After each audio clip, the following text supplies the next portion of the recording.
Guys, magluto tayo ng pork humba. Yan, ang gagamitin natin ay pork belly. 1 kilo yan guys. Ito ang mga ingredients natin. At yan wine, toyo, rice wine vinegar, toyo again na gluten free. Maglalagay ako niyan para mas masarap. Then, paminta, peppercorn, then black beans, maliit lang na lata. Sunod, star anise, 3 pirasong bilog na star anise. Bay leaf, 3 piraso, pwede 4. Sa iyo yan kung anong gusto mong lasa ang gusto mo. Isang bilog talaga na yung malaki na bawang guys. Ubusin nyo yon para mas masarap, mabango. Banana blossom.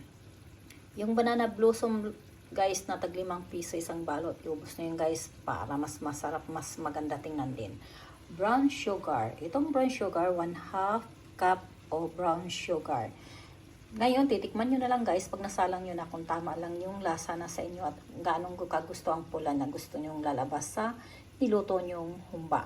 Ngayon, isasalang natin yung humba na yung pork belly na yan. Bawasan natin ng taba. Okay guys. Hello guys, luto tayo ng pork humba. 1 kilo to siya guys. Mislice ko na ng ganito. Yung pork belly ang ginawa ko guys. Kaya magtaka kayo, nasalang ko na siya. Kasi yan, nilagyan ko siya ng kunting tubig lang. Hindi lang talaga siya guys. Basta lang talagang may tubig ang puwitan niya. Para mamaya pag natuyo na siya, syempre magmamantika na yan. Pa-reducein natin yung kanyang mantika bago natin siya timplahan. Yan guys. Pinano natin na yan. Mantika na siya. So, mamaya na yan. Ang gagawin ko para hindi magtalsikan, takpan ko muna siya guys. Mamaya ulit babalikan natin. Kita na yan guys. Yan, pwede na yan siya guys. Tanggalin na natin dami ng mantika. Igisa na natin itong bawang. May kunting siya mantika dito na natira. Igisa natin yung bawang.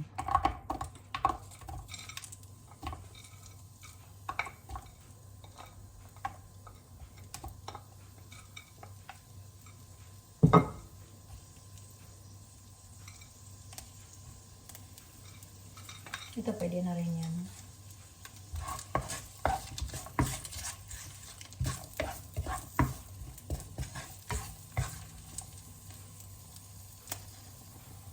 So ayan na guys, tagpula na oh. Medyo pinasunog natin yung bawang, susunog-sunog na. Ilagay na natin yung kaninang pinatanggalan natin ng taba.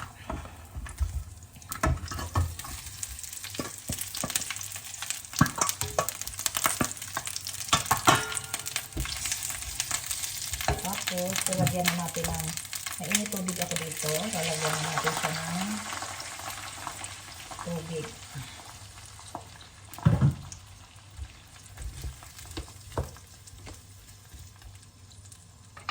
Lagay na natin ng 3 star anise.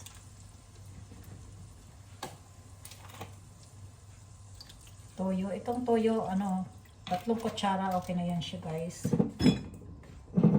Tapos, ito maglalagay tayo ng wine para mas masarap. Yung wine, kahit anong wine ang ilagay nyo po, pwede. Dagdag palambot yan at saka para masarap yung niluto nyo. Bali ito siya guys, 3 kutsara din. In-estimate ko na yan siya guys.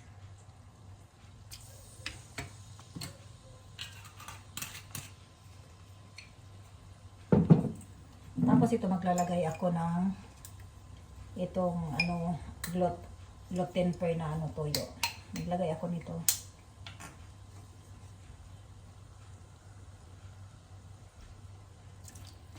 Mga 2 kutsara.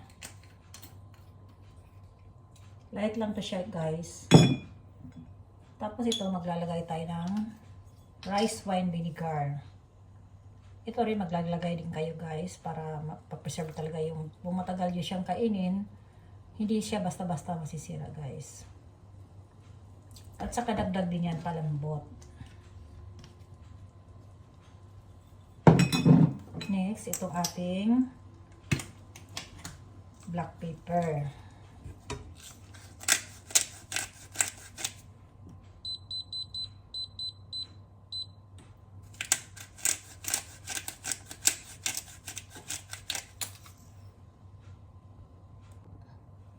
ilagay na natin itong ating black beans. Itong black beans guys, nakita nyo wala nang ano yan, wala nang sabaw.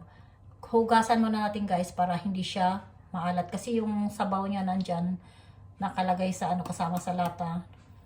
Ano yun siya maalat yun guys para ma-preserve yung itong black beans na to. So ang ginawa natin, hugasan natin 3 beses bago natin ilagay dito.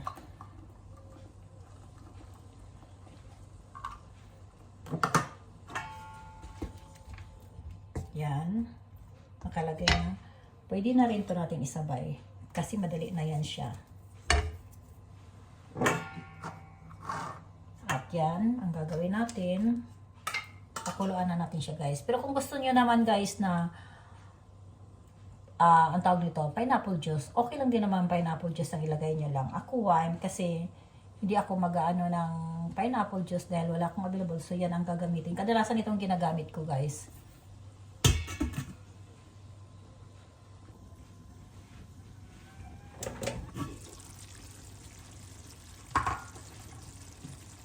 Yan, pipin na lang sa bowl guys.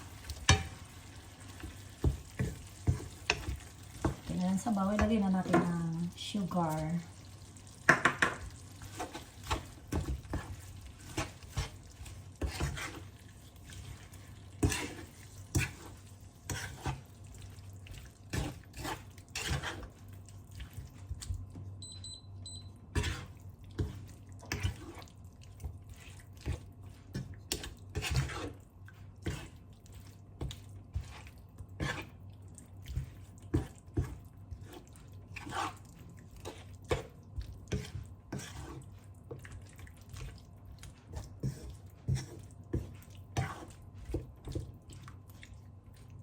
Lambot na siya, yaw, naputol na oh.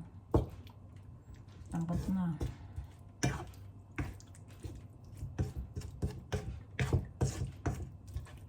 Takpan muna natin sandali to. Maya-maya konti pwede na natin to hainin. Kaya malambot na.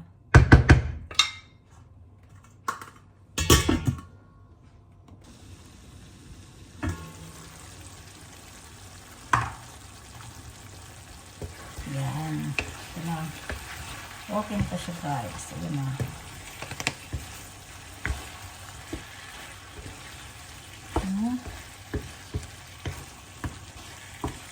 Oh, high blood.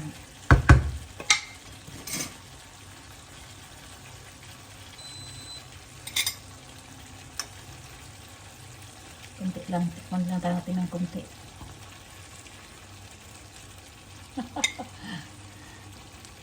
Lambot.